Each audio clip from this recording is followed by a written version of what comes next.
Welcome to Classic Value Investors and Microcap Explosions. This is Mariusz Skonieczny. I got a request from one of the listeners to talk a little bit about Scuttlebutt and how I do it and how you can improve your chances. So Scuttlebutt, for those of you who don't know, is a process of learning about companies from sources that are not available through the company. So it might be by talking with the employees, suppliers, customers, and the management of the company to get a really better idea of what's truly going on within the company. And actually, so I do Scuttlebutt on a lot of the companies that I invest in because I don't want to invest based on a brochure or the perfect picture that is presented to me from the company. And some of the stories that I said before about a Scuttlebutt, some of you might have tried it and it might work or it might not work, or this might be difficult or that might be difficult. And I will say that there is no perfect Scuttlebutt out there. And sometimes it is easier to reach certain individuals. Sometimes it's almost impossible. The other day, because as I'm now building up the inventory of ideas for the microcap explosions, I had a list of, I have this new company that is just so appealing, and I have a list of people like investors, former directors, or directors that I'm trying to reach, management, and anyone that I can get a hold of, and I have an impossible time reaching some of the investors. And finally, I was able to get a hold of the CEO. And after talking to the CEO for like hour and a half, it became crystal clear to me why the investors weren't calling me back. And it's because they don't want me to know this story. It's because they are still trying to acquire shares and they don't want to talk to someone like me who's digging and sniffing around trying to figure out what's going on. So I obviously cannot get a hold of them. But there's no perfect Scuttlebutt, and Scuttlebutt is not just about talking to someone on the phone. So let me just give you some stories, some ideas of how Scuttlebutt helped me learn something more, or help me make money, or help me avoid losing money, or something like that. So let's take a look at, like, for example, Oracle.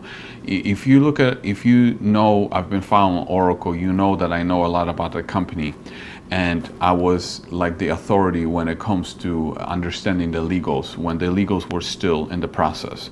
So there were 3 different jurisdictions that the company was fighting the other party to get the clear title. It was the Bahamas, it was Mexico, and then it was the United States. So I wasn't really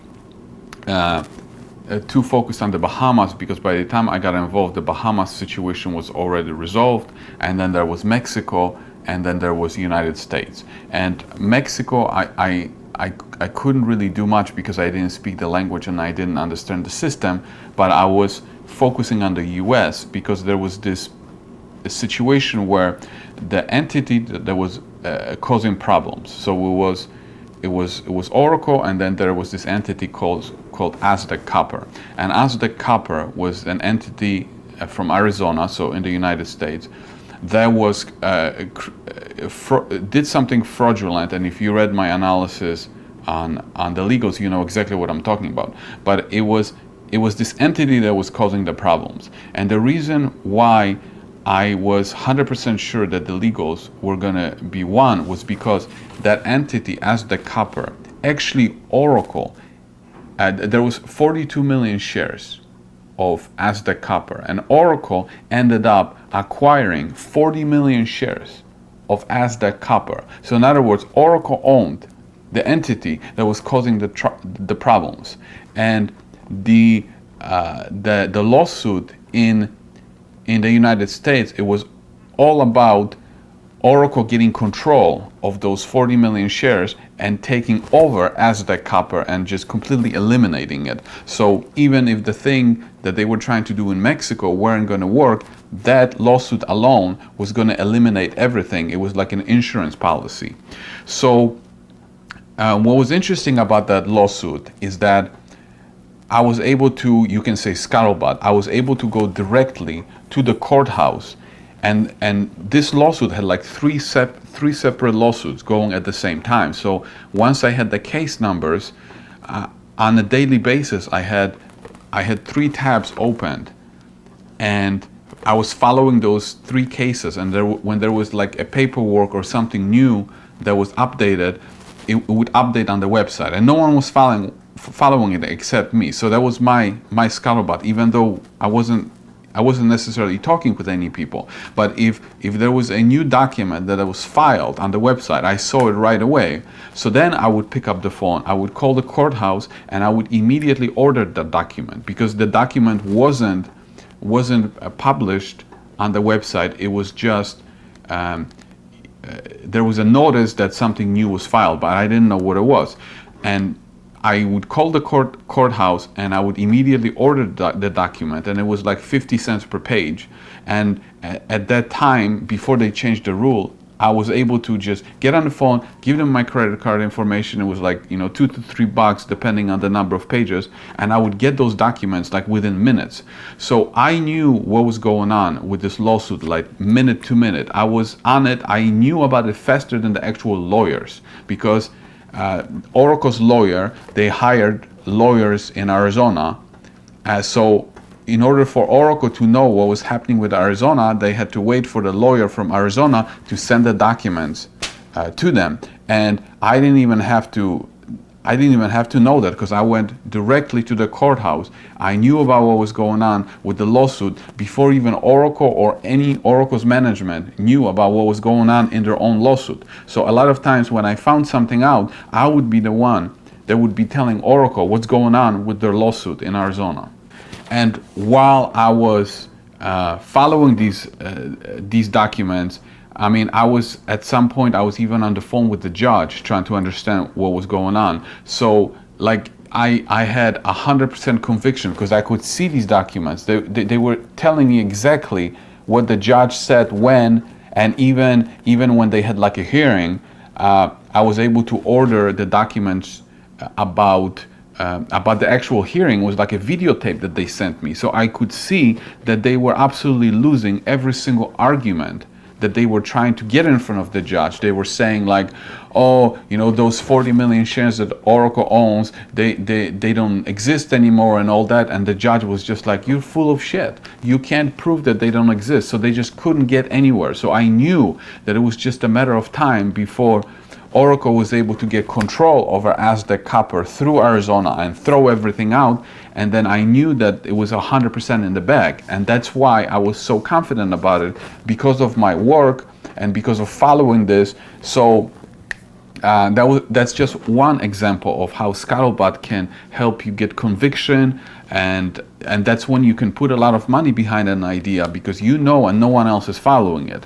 And actually, all of these documents that I was purchasing, I was actually uploading them to my website for others to see it.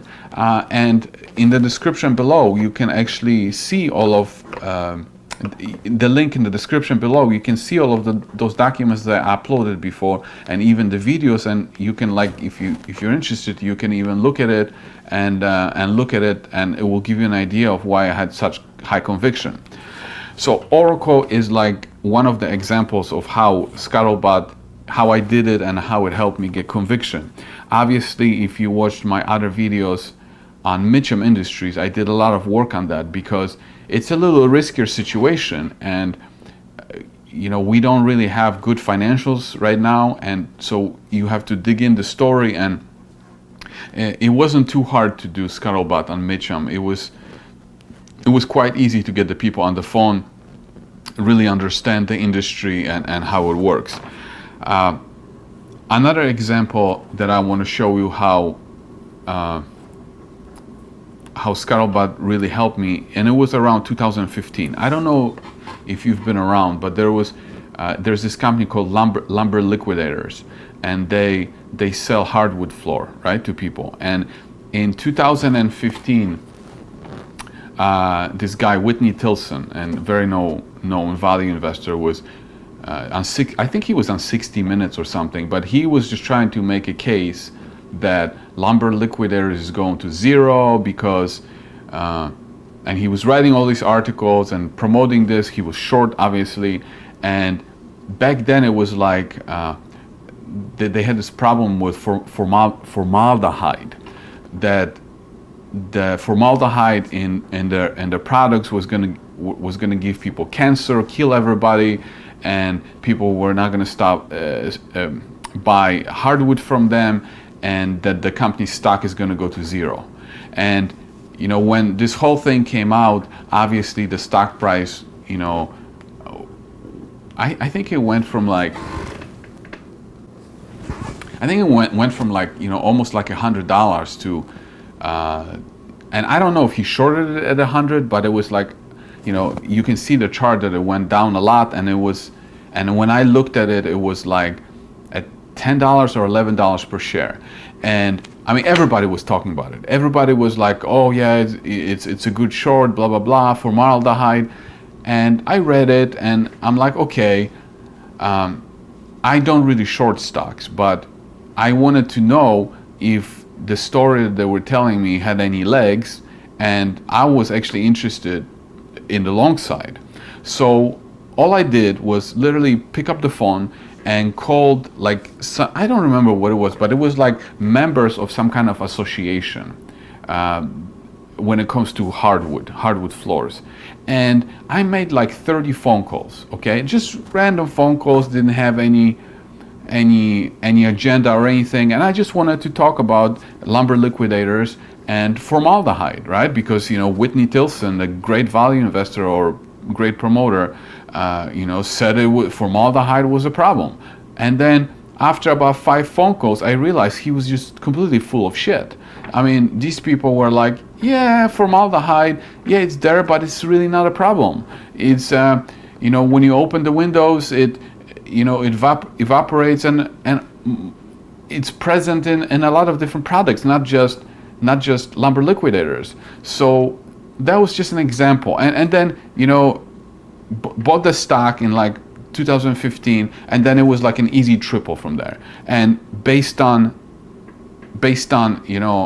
simple phone calls like this, and not just take someone else's research and their agenda, because really what I realized by talking to these people is that Whitney Tilson was just full of shit. He didn't do any of his work, or he did biased work, but he didn't do enough work to truly understand what the hell was going on. I mean, as a short seller, yes, he made some money on it, but it seems like it was more of a luck, because the thesis about formaldehyde was completely wrong. And now the company is selling hardwood, and formaldehyde is history and gone. So that's another example. Then I remember one time, it was a mining company. The CEO was promoting the stock. I'm not even going to tell you which commodity it is, but he was attending various investment conferences and promoting the stock, and people were piling into it. And I made a few phone calls to other CEOs in the industry to see if they know this particular CEO, what they think about it. And like within a few phone calls, I learned that just stay away from a company like this, because this CEO tends to raise money from investors, say that the money is going to go and be put into the property, and some of it of course goes to the property. But then I learned that this CEO likes to have this lavish parties where he invites strippers and spends money that he just raised from investors to pay for the strippers. I mean, do you think you're going to learn something like this by looking at the company's presentation? No, you only learn it by picking up the phone, contacting people, and they'll tell you, because it's not going to be public, it's not going to be out there, but you learn things that you would never learn by not picking up the phone. So these are just 3 stories from my Scuttlebutt. I hope that they're useful, but when it comes to the smaller companies, I pick up the phone on most of them, and for some companies, the Scuttlebutt is more important than others. I always want to know the people behind it, but as I said before, when you look at things like, oil tankers, I mean, you're not going to pick up the phone and be like, oh, is the oil tanker really there?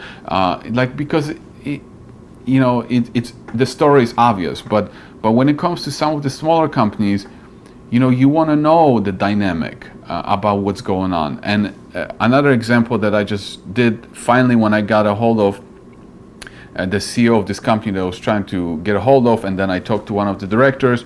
There was a situation where the son of the founder is the COO, so it can look kind of fishy. And then I started to learn more of the dynamics between the management, and how it used to be a problem that the son was running the company and there was some jealousy within the company. But then I learned that actually the son earned this right to be running the company, and actually is very, very respected. And the father actually, didn't really help him at all in that situation. And I would have never known that if I didn't talk to these several people, or how the situation and the dynamics within the company is working. Because companies are companies, but then people inside them are the ones that can make them successful or not. So these are just some of my thoughts on Scuttlebutt. If you had any experiences on your own, share them with all of us in the comments below.